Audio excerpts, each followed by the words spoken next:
Hello what's up guys, कैसे हो? I hope बहुत ज़्यादा ही मस्त। तो बेसिकली आज की जो स्टोरी है वो है अश्मित की। अश्मित उत्तराखंड के एक छोटे से गांव में रहता था। एंड ये स्टोरी जो है ये 8 से 10 साल पहले की है। तो क्या होता है कि जब भी उसकी स्कूल की छुट्टियां होती थी या फिर कुछ छुट्टियां होती थी तो वो अपनी नानी के घर घूमने चला जाता था। एंड इस बार भी वो घूमने गया था नानी के घर, लेकिन उसके साथ कुछ हॉरर इंसिडेंट्स होता है। फर्स्ट, जब भी वो कहीं पे बैठा हो या फिर टीवी देख रहा हो, जैसे ही उठता है उसके पैर में बहुत ज़्यादा एक टीप निशान बन जाती है, ब्लैक एंड ब्लू कलर की। जैसे कि बहुत ज़ोर से उसकी पैर कोई दबाया है, लेकिन उसका कहना है कि कोई भी उस समय नहीं आया था या फिर कुछ उसके पास ही कोई नहीं था। तो सेम चीज़ उसके बहन के साथ भी हुई थी। तो जब भी उसकी मम्मी को वो दिखाने गया तो उसकी मम्मी डॉक्टर को ही दिखाने ले गया।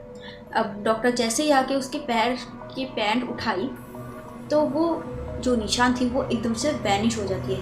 कहाँ पर? यह थोड़ी सी शॉकिंग चीज़ है क्योंकि 5 मिनट पहले भी वो दाग था, वो निशान थी, लेकिन अब नहीं है। तो ये रहा फर्स्ट एंड सेकेंड। जब भी वो लोग सोने जाते थे तो एकदम मोहल्ला गली एकदम शांत होती थी। कोई कुत्ता भौंकता नहीं था, कोई मतलब किसी के घर से भी कोई आवाज़ें नहीं आती थी। लेकिन जैसे ही वो लोग थोड़ी थोड़ी सो जाते थे, उसके बाद एक औरत की बहुत ज़ोर से चिल्लाने की आवाज़ आती है, बहुत दर्दनाक। मुझे छोड़ दो, मुझे मत मारो। मतलब बहुत ज़ोर से रोती थी। एंड ये जो आवाज़ें थी वो गली के जितने भी फैमिली थी सब ने सुन रखी थी, लेकिन कभी भी कोई इतना जानने की कोशिश नहीं की कि वो आवाज़ कहाँ से आती है। लेकिन अश्मित एक दिन बातों बातों में अपनी नानी से पूछती है कि नानी, वो जो रात को औरत चिल्लाती है वो कौन से घर पे रहती है और क्यों चिल्लाती है, कौन है वो? तो उसकी नानी शातिर तरीके से वो थोड़ी सी घुमा देती है बात कि नहीं नहीं बेटा, ये तो मतलब एक चौकीदार आता है एंड वो कुत्तों को मारता है तो कुत्ता भौंकते हैं, कुत्ता रोते हैं। लेकिन अश्मित की तब उम्र थी 10 साल, लेकिन उसे तो एक नॉलेज थी कि एक इंसान की चीख एंड एक कुत्ते की भौंकना बहुत ही डिफरेंट है, कोई सिमिलर तो नहीं है। तो वो इस बात को और बढ़ाया नहीं। एंड थर्ड इंसिडेंस होती है, एक न्यूली मैरिड कपल आती है उस गली में रहने के लिए, एकदम न्यू, अभी 1 महीना ही शादी हुई थी। तो क्या होता है कि उस जो लेडी थी उसकी पैर अचानक से फ्रैक्चर हो जाती है बहुत ही बुरी तरीके से। तो मतलब उसका कहना कि मतलब कहीं से वो ना गिरी, ना उसके पैर में कुछ भारी चीज़ें गिरी, नहीं वो कहीं पे टकराया, अचानक से ही हो गया कैसे। एंड गली में जितने भी बच्चे थे सबके पैर में सेम वही निशान, ब्लैक एंड ब्लू कलर की सेम निशान। मतलब किसी ने उन लोगों के पैर इतनी ज़ोर से दबा कर रखा हो कि वो निशान हो गई है। लेकिन बच्चों का कहना था कि नहीं नहीं, हमें तो कोई छुआ ही नहीं है, हमें तो कोई मारा भी नहीं है, यही था। तो इसके बाद जितने भी फैमिली थे सब ने एक पंडित जी को बुलाया कि क्या हो रहा है, हमें भी जानना है। तो पंडित आके बताते कि यहाँ पर एक दुष्ट आत्मा है, मतलब एक बुरी आत्मा है जो कि ये सब कर रही है। तो सब बताती है कि क्या करना चाहिए। तो पंडित जी बताते हैं कि पूजा एंड हवन करना पड़ेगा, इसके बाद ही ये जाएगा। तो सब एग्री करते हैं कि ठीक है आपकी जो मर्जी है, मतलब उसको कैसे भगाओ आप जानो, लेकिन करो। तो सब फैमिली ने थोड़े थोड़े पैसे देकर वो उस पंडित को बुलाया अगले दिन। एंड पंडित आके एक ग्राउंड में सब पूजा की सामग्री रखे एंड पूजा स्टार्ट कर दिया। एंड उतने में अश्मित की जो बड़ी बहन थी वो उसकी बिहेवियर बहुत ज़्यादा ही चेंज हो जाती है, क्योंकि वो बहुत तेज़ गालियाँ दे रही थी, बहुत ज़ोर से चिल्ला रही थी कि सबको मार डालूंगा, सबको, किसी को नहीं छोड़ूंगी। मतलब उसके अंदर वो आत्मा आ चुकी थी। एंड उसके पास ही मतलब जो आरती थी अश्मित की बड़ी बहन, उसके पास एक लकड़ी थी, वो लकड़ी उठा के वो अपने पैरों में मारना स्टार्ट कर देता, बहुत ज़ोर से मार रहे थे। एंड अश्मित की बहन तब 14 साल की थी। एंड 14 साल के बच्चे में कितनी स्ट्रेंथ होगी कि गली की 14-15 आदमी भी उनको रोक नहीं पा रहे थे, मतलब रोक ही नहीं पा रहे थे कि बेटा तुम क्या कर रहे हो, छोड़ दो इसे।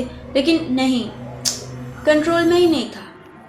एंड वो लकड़ी टूट जाती है तो उसके बगल में ही एक पाइप थी लोहे की जो कि गाड़ के रखी थी मिट्टी में।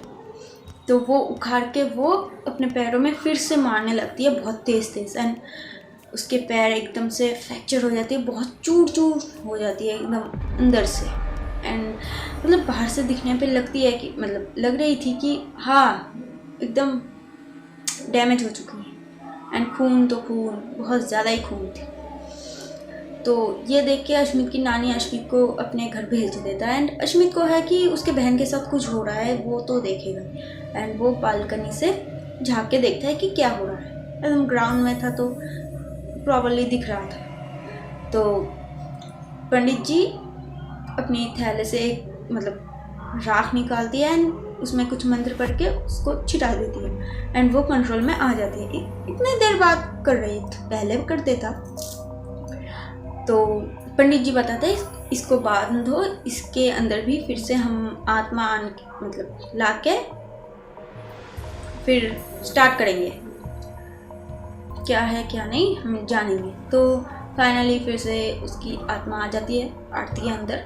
एंड वो सबको बहुत ही मतलब डरी हुई एकदम गुस्से वाली आँख से सबको देख रही थी, किसी को नहीं छोड़ूंगी, किसी को नहीं।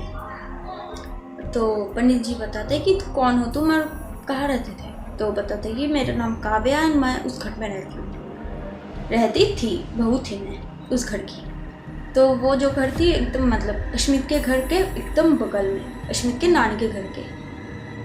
तो पंडित जी बताते हैं कि तेरे साथ हुआ क्या है, तू क्या चाहती है। तो काव्या बताती है कि नहीं मैं नहीं बताऊंगा, वो औरत बताएगी।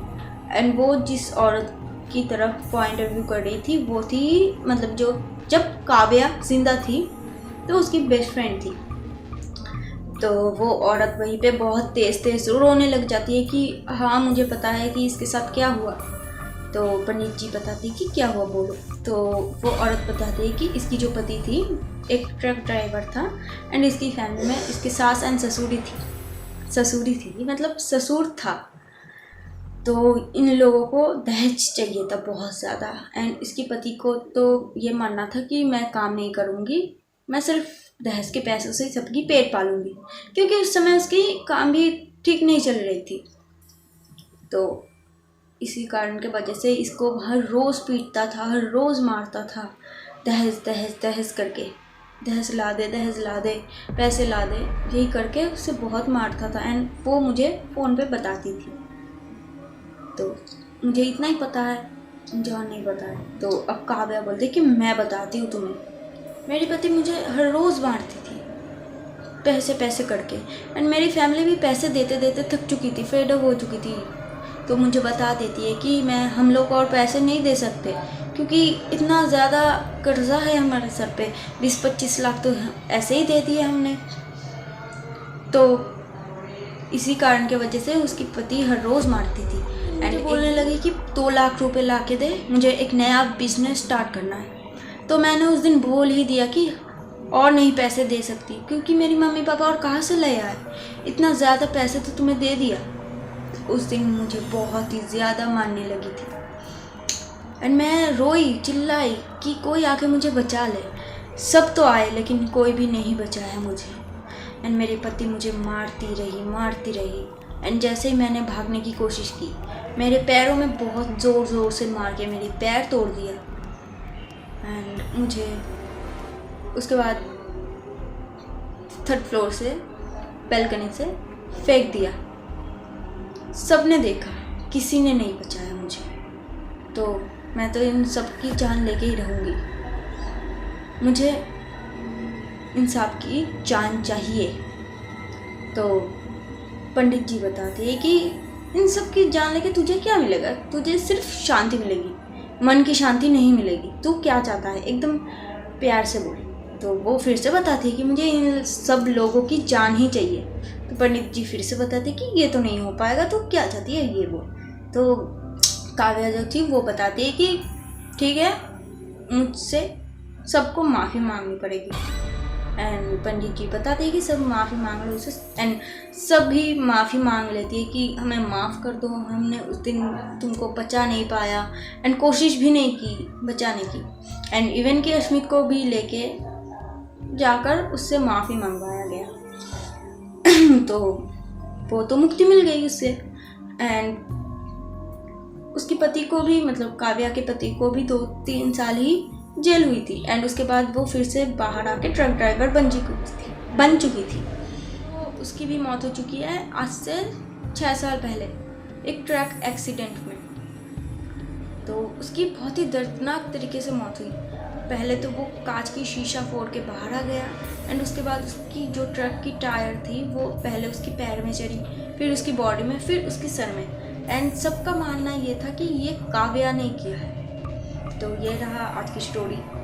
एंड उसके बाद अश्मित की मम्मी पंडित जी के पास जाके बताती कि मेरी बेटी में इतना फर्स्ट वो क्यों रिएक्ट किया। तो पंडित जी बताते कि इसमें जितने भी लोग हैं सबसे कमज़ोर दिल तेरी बेटी की है एंड वो काव्या जब मर रही थी तो सबसे करीब तेरी बेटी ही थी।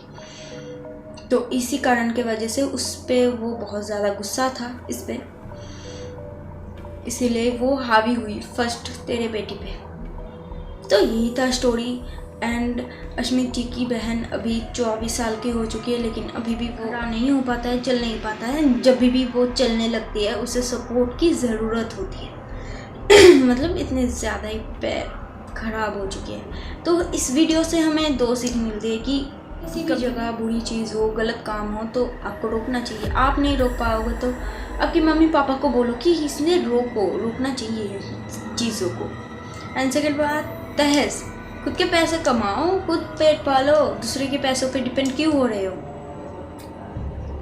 हाँ तुम नहीं लोगे लेकिन कोई और तो है जी पहले की ज़माने की सोच रखती है, दहेज चाहिए, उनको रोको। दहेज इज़ नॉट सेफ। कब किसकी जान ले ले कोई भी नहीं बता सकता। तो बाय। आज की स्टोरी इतने ही, कितनी बिलीव कर सकते हो या नहीं, एंटरटेनमेंट के लिए ठीक है। तो बाय।